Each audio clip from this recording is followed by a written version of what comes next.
So, what is it that stops people? What makes people defend themselves from making the unconscious conscious? Yeah, well, this is again the province of the superego. Hmm. That's it, straight up. Legit- The Legitimate superego is, suffering, yeah, neurotic it's the suffering. world in your head. It's the parents in Yeah. your head. And part of it is understandable because you can't risk being flooded by all that content we spoke about in the collective unconscious. Hmm. Hmm. So a barrier was needed, but it was meant to be a flexible barrier that allowed a lot of commerce between the hemispheres. But as we've progressed in time, that barrier has become more and more rigid. And all the top psychologists know that this is a danger because the unconscious is such that the more and more you push against it, the more and more powerful it becomes. Like an elastic band, stretched to its limit, so to speak. So the Jungian school, not just them, but specifically them, because they were really up on this, because they talked about the compensatory nature of the psyche.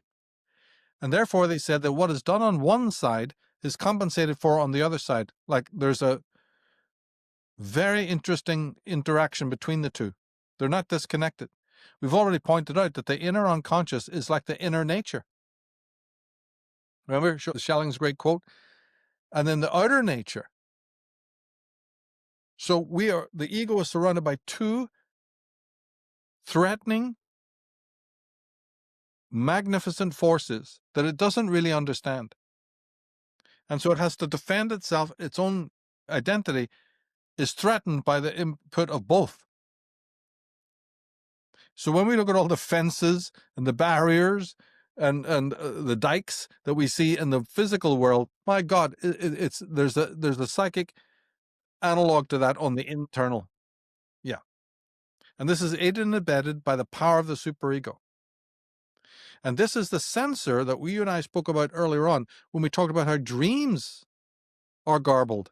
Dream imagery is always brought in incoherently. And in fact, so much so that we can't even trust that a conscious memory of a dream is actually the dream we had. There's another one the mind cannot answer. So there's something really weird going on. So the simple answer is well, it's defense.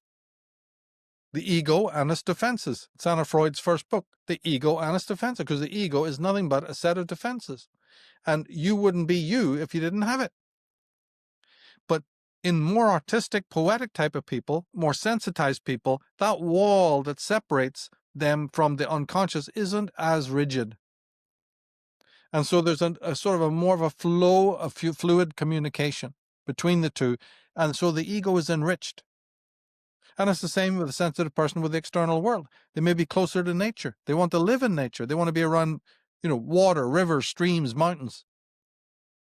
And therefore they do so. And they tend to be that much more silent, quiet, easygoing, right?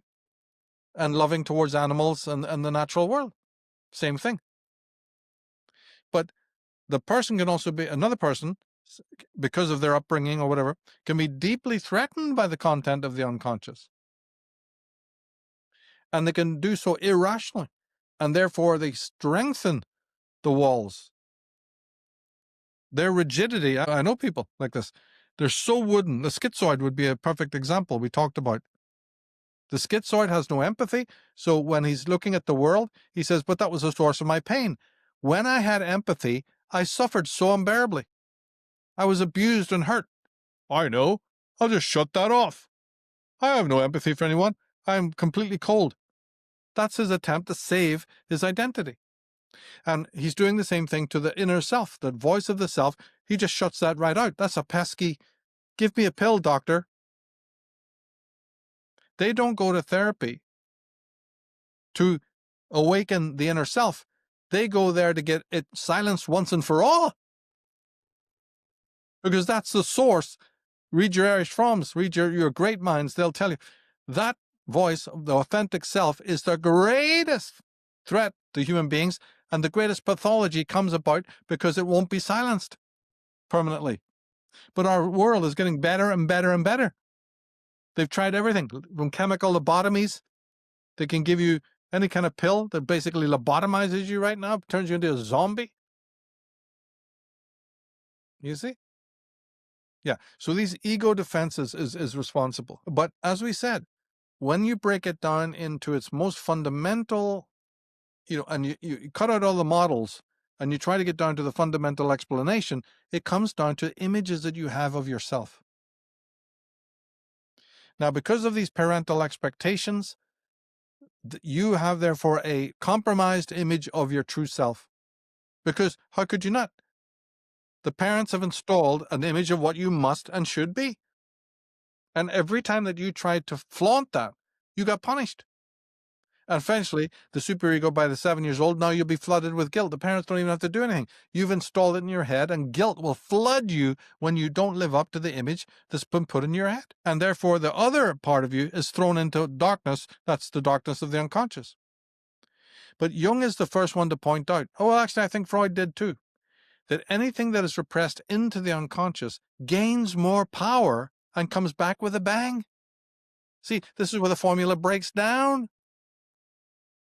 Yeah, all of them work this out only to find out to their horror that the unconscious is a very strange place. And it's a very, well, first of all, it's not even a place. That's just a model. We don't know what it is, right? But whatever it is, and we call it place by metaphor, anything, it's like the fifth element, right? You keep shooting at it and the thing gets more and more powerful. And so this was universally accepted. Oh yeah, this is accepted because it's been so many times shown to be this case. Call it midlife crisis. I don't know, call it whatever.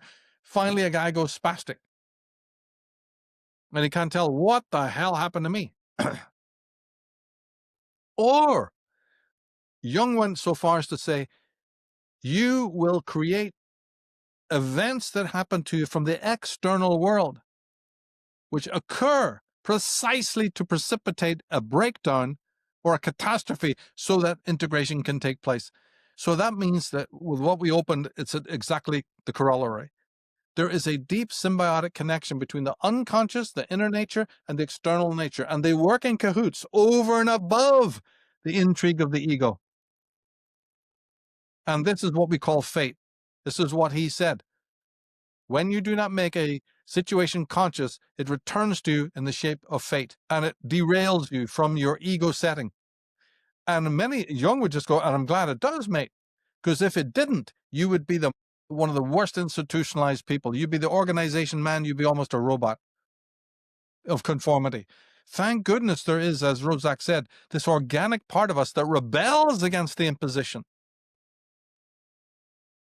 Because if you didn't have that inner rebel, that inner wild man, that Iron John, right? That Captain Kirk that goes, question for God. If you didn't have it, you'd be a fucking, right? An absolute docile body pushed around. Most people want that anyway. They're happy because then they take away the responsibility, which is what they all want. And big pharma and big psychiatry wants it too.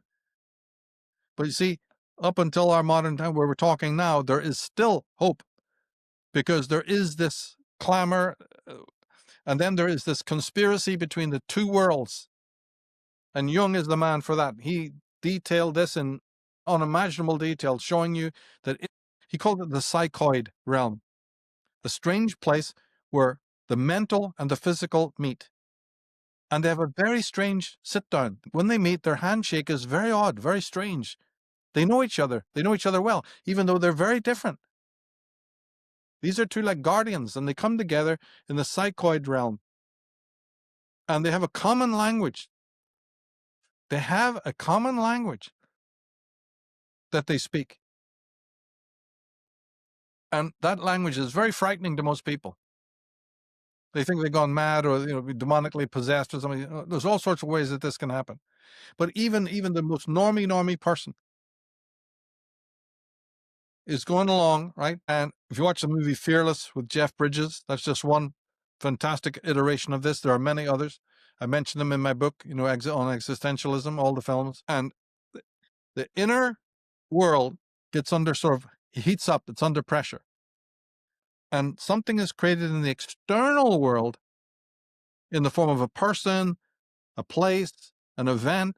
Something happens, you see, that comes and jars you off the tracks of the normal ego settings. We call it, a chaos event, a dark night of the soul, or something, that will turn us on the wheel of fate. And it's all done because of this inner call. And this is why the inflexible person will always, always, always face this. The flexible person gets the messages ahead of time. He's flexible. He's listening to the unconscious. And so he won't be whacked as hard, generally speaking. Right? Because he's a little bit more sensitive, a little bit more open, and he can read the signs, and the lesson is coming, but it might be a little easier. All based on your resistance. And then to finish this part, Jung went on to give the ultimate key of decipherment when it comes to the relationship between the two. In a magnificent, one-of-a-kind statement, he solved the whole problem of the unconscious. He said that the unconscious changes its complexion based on the face that gazes into it. It'll be, if a face that looks into it, this is the ego comportment, looks into it with avarice and greed and fear, you'll meet demon. But if the face that looks into it is full of curiosity and care and concern and awe and astonishment and love, you'll see angels. So the unconscious is whatever you want it to be. Remember you talk about Heraclitus, you can't step on the same piece of water twice? That's what this is. That's what this is. So the man who fears it is already coming with an attitude of fear. He'll have a reason to fear it. The person who lets go of the fear and can let go, that's what this movie Fearless was all about, will have a different experience altogether. And he'll meet his archetypes in a different comportment. And then another journey begins. So it's not that the place is fixed. It's what's known as specular, mirror-like, mercurial. So this is all to be borne in mind. So there is no unconscious in and of itself. It changes entirely based on whose feet. You see, when Moses came into the burning bush, God said, "Take off your sandals." It's all based in how reverent you are when you approach the divine, when you approach spirit, or when you approach the mystery, all caps. Your own approach, your own attitude will determine how that thing responds to you. That's magic.